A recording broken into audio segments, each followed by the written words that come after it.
Salut, salut! Bienvenue dans mes partages. Je suis heureuse de revenir parmi vous encore une fois. Précédemment, nous avons partagé ensemble sur le thème L'action de grâce est un gain. Waouh! Ça, c'était une vidéo qui m'a super challengée. Et je ne sais pas si toi aussi ça t'a challengé comme moi, mais franchement, c'était la patate. Nous avons vu ensemble que l'action de grâce est un acte de reconnaissance envers Dieu sur les bienfaits qu'il a ou qu'il va faire dans notre vie. Alors, en effet, nous avons vu ensemble que finalement, c'était important de manifester en fait l'action de grâce tout au long de notre vie et c'était même une affaire à ne pas négliger en fait. Et c'est au travers de 4 points que nous avons pu comprendre en fait toute son importance. Nous avons vu premièrement que l'action de grâce est une instruction divine et même mieux que c'était un ordre venant de Dieu. Nous avons vu également que l'action de grâce est révélateur de notre foi. Tu t'en souviens? Moi aussi. Et ensuite, nous avons aussi vu ensemble que l'action de grâce déclenche la puissance de Dieu. Et enfin, nous avons vu que l'action de grâce te permet tout simplement de nourrir des pensées positives. Aujourd'hui, nous allons voir ensemble comment nous pouvons développer une attitude de reconnaissance dans notre quotidien. Alors, avant de commencer un peu plus en profondeur, je tenais à vous remercier pour votre soutien, pour le temps que vous m'accordez chaque fois que vous vous connectez à ma vidéo. Franchement, je suis reconnaissante et je bénis Dieu pour vos vies. Voilà. Bien, commençons, sinon je vais tomber dans les émotions et ça va être difficile de me relever. Donc, comme je me dis souvent à moi-même, Tatiana, c'est bien d'apprendre de nouvelles choses, mais c'est encore mieux de les mettre en pratique.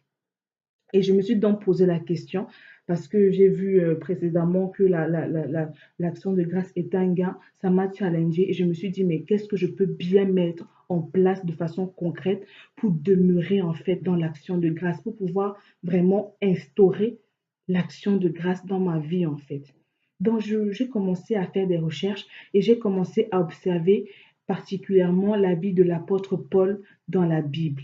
Et je me suis rendu compte que c'était un homme qui ne se plaignait pas du tout. Malgré les souffrances et les épreuves qu'il rencontrait, il ne se plaignait pas, il ne murmurait pas, il ne se mordait pas sur son sort. Bien au contraire, je ne me rappelle pas avoir lu une de ses lettres dans la Bible où il n'avait pas précisé je rends grâce à Dieu, je rends grâce à Dieu de, je rends grâce à Dieu de. Et ça m'a vraiment frappé. Je me suis dit, mais pourquoi même je me fatigue? Franchement, pourquoi je me fatigue? Si je reconnais tout simplement que ce que je suis et ce que j'ai au jour d'aujourd'hui n'est pas le fruit de mes forces et de mes capacités, mais que cela me vient de la grâce de Dieu. J'ai là de nombreuses et de nombreuses raisons d'être toujours dans l'action de grâce et du coup, ça me permet de garder une attitude de reconnaissance tout le temps. Qu'est-ce que tu en penses, tu vois? Bon, je prends par exemple le fait d'être en vie. Tu te réveilles chaque matin. C'est une grâce. C'est une grâce. Parce que dans le monde, combien de personnes perdent la vie? C'est une grâce. Tu n'as pas le monopole, tu n'as pas le contrôle de ta vie. Hein. Non, tu n'as pas cette télécommande que tu peux appuyer, tac, tac, tac. Voilà, je meurs aujourd'hui, demain je vis. Tu vois? Tu as le fait de prier et d'aimer Dieu. C'est une grâce. Parce qu'il y a beaucoup de personnes qui aimeraient avoir une vie de prière puissante, active, toutes ces choses, mais qui n'y arrivent pas. Pas parce qu'ils ne veulent pas, mais parce que c'est tellement, ils sont une lutte au-dedans d'eux qui les empêche de pouvoir avoir cette vie de prière. Mais toi qui pries tous les matins, all times, tout le temps tu pries, c'est une grâce, tu vois. Et là, tu peux être reconnaissante pour ça. Le fait même d'écrire, d'écouter, de lire, c'est une grâce. Il y a ces personnes-là dans le monde entier qui n'ont pas la capacité que tu as. Est-ce que tu sais que ton intelligence que tu as est une grâce? Le fait que tu es sage, que tu as le sens des responsabilités, c'est une grâce. Crois-moi, il y a beaucoup de personnes qui n'ont pas cette sagesse que tu as. Tout le monde se dit, mais waouh, j'aime beaucoup comment ta manière de parler, j'aime tes conseils, j'aime être connecté à toi. C'est une grâce. Tu vois? Est-ce que tu vois maintenant à peu près de ce que je veux dire quand je dis on a de nombreuses raisons de. Tu vois un peu? Ouais, voilà. Donc je crois que tu me captes. Donc quand tu comprends ça, tu te dis tout simplement, dès l'instant où je reconnais que ce n'est pas mes forces, et que ça me vient de la grâce de Dieu, alors je suis reconnaissante en fait, juste pour ça en fait. Tu peux dire merci, mais pour des milliers de raisons. Et puis même, ce n'est pas tout.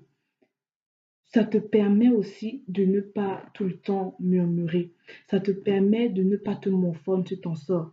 Parce que tu reconnais tout simplement, tu es reconnaissant dans les petites choses. Comme je disais tout à l'heure, d'un cœur simple, pour des choses simples, tu vois, de la vie, tu es reconnaissant pour ces choses-là. Ça t'empêche de focaliser tes pensées sur tout ce qui est négatif. Tu vois ce que je veux dire?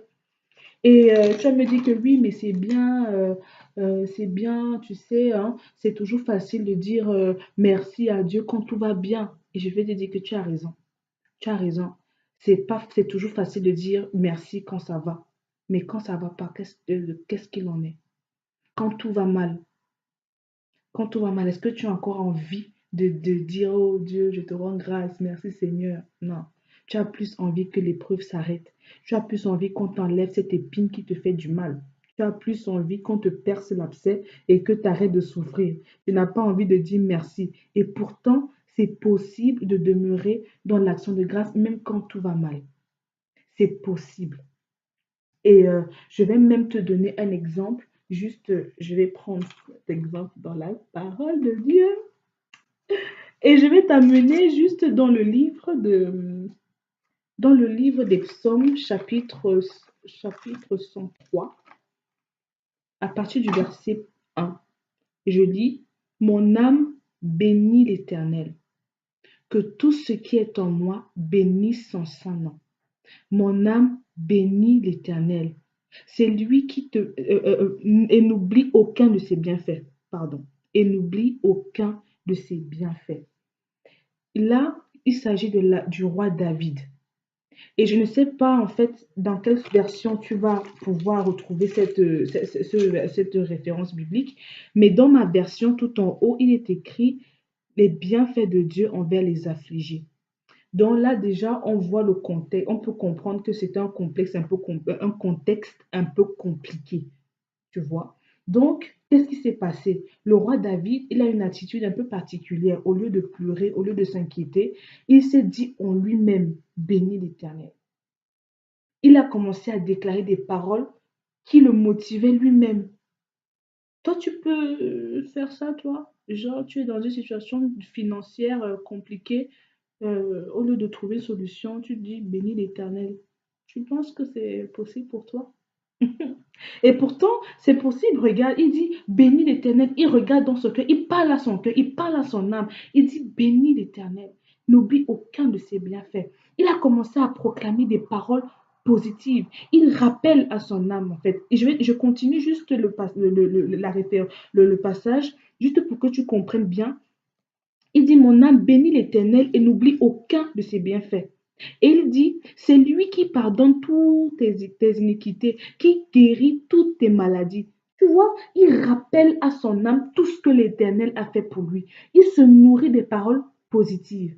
C'est le point que je veux soulever en fait. Dans les moments compliqués, dans les moments difficiles, lorsque tu sens que ça ne va plus, ne te morfonds plus, ne pleure plus, et maman, c'est fini pour moi, ça suffit.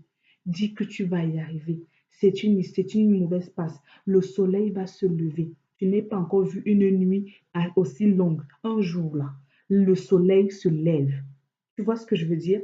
Le, proclame les paroles positives. Dis-toi, cette peur ne gagnera plus sur moi. Je suis bien plus forte que ça. Tu vois, ce problème-là, je suis bien plus forte que ça. Dis des paroles qui te motivent. Dis les paroles que tu veux voir s'accomplir. Et crois-moi, à force de dire, tu vas voir ces paroles s'accomplir. Tu vois. Deuxièmement encore, le témoignage. Est-ce que tu sais que le fait de témoigner te permet de demeurer dans l'action de grâce? Eh oui, ça te permet de demeurer dans l'action de grâce. Parce que tu vas avoir l'impression que tu racontes ton histoire à quelqu'un, que tu donnes un simple témoignage. Oui, ça peut édifier, ça peut aider quelqu'un d'autre, mais ça t'aide aussi toi-même, parce que ça te rappelle en fait de là où tu viens. Ça te permet de comprendre que finalement, j'ai traversé cette épreuve, mais je me suis en sortie. Je ne suis plus la même. Cette déception amoureuse que j'ai eue, j'ai cru qu'elle allait me tuer, mais aujourd'hui, je suis bien plus forte. Est-ce que tu vois un peu, tu vois, je sais pas, hein? Est-ce que tu saisis ce que je veux te dire? Tu vas rencontrer quelqu'un, ça fait des années. Cette personne t'a laissé ou vous êtes séparés dans une certaine condition. Elle te revoit, tu es joyeuse. Tu vas prendre le temps de raconter, ouais, voilà, il s'était passé ci, il s'était passé ça, il s'était passé ci, il s'était passé ça. Mais tu vas te rendre compte que, mais il y a eu du chemin. Et au travers de ce chemin-là, tu as été transformé en fait. Peut-être que tu n'as pas atteint l'objectif que tu voulais atteindre, mais il y a eu un changement qui s'est opéré. Et ça, tu le ressens. Et ça te motive. Et à cause de ça, tu rends grâce. Tu me dis merci Seigneur parce que je suis sortie et je viens de quelque part. Peut-être que je ne suis pas à B, mais je suis à A'. Parce que A' là et A, c'est pas la même chose. Avant, tu étais à 0 et aujourd'hui, tu es à 0,5. Mais tu voulais aller à 1. Mais tu te rends bien compte qu'entre 0 et 0,5, c'est quand même différent. Il y a une différence de 0,5. C'est pas pareil. Donc, toi, en fait, qui dis, ouais, ma vie n'a jamais changé, ma vie n'a jamais changé, j'ai toujours le même problème, Non, regarde dans ton caractère, tu vas voir que tu ne penses plus pareil.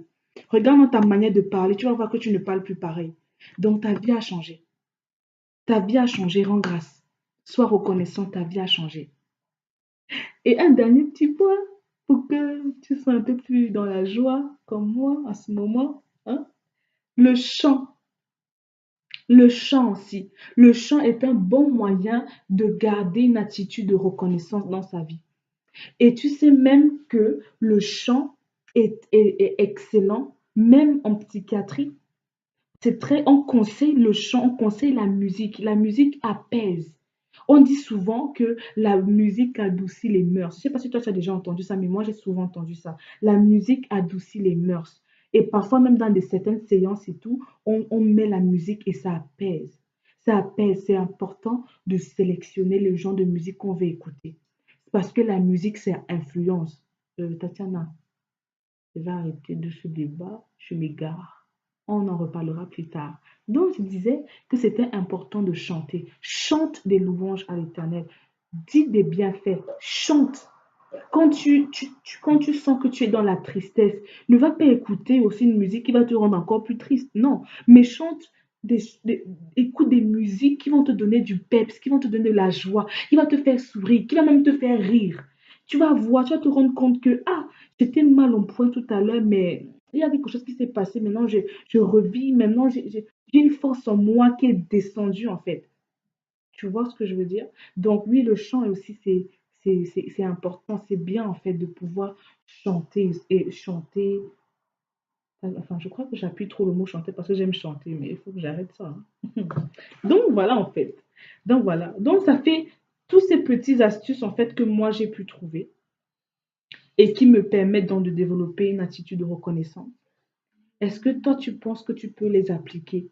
Personnellement, moi, j'ai décidé de m'y mettre. Et je parle plus en fait du fait de proclamer toujours des paroles positives parce que c'est quelque chose qui n'est pas facile à mettre en place et à demeurer dedans en fait. Le fait de pouvoir être toujours de toujours positiver même quand tout va mal, c'est pas souvent évident et c'est un vrai challenge. Et moi, je compte bien mettre cela en place. Et j'espère que toi aussi, parce que moi personnellement, j'ai la conviction que toi, si tu le mets en pratique, tu peux même découvrir d'autres astuces. Et je t'invite à les partager avec nous. Vraiment, sens-toi libre de nous partager les astuces que toi tu as qui te permettent d'être toujours dans l'action de grâce. D'accord? Donc, j'étais contente de pouvoir partager ce moment avec vous. Je vous salue et je vous porte dans mon cœur. N'oubliez pas de liker et de partager la vidéo. On se dit à la semaine prochaine pour une nouvelle aventure dans mes partages. Ciao, ciao, ciao!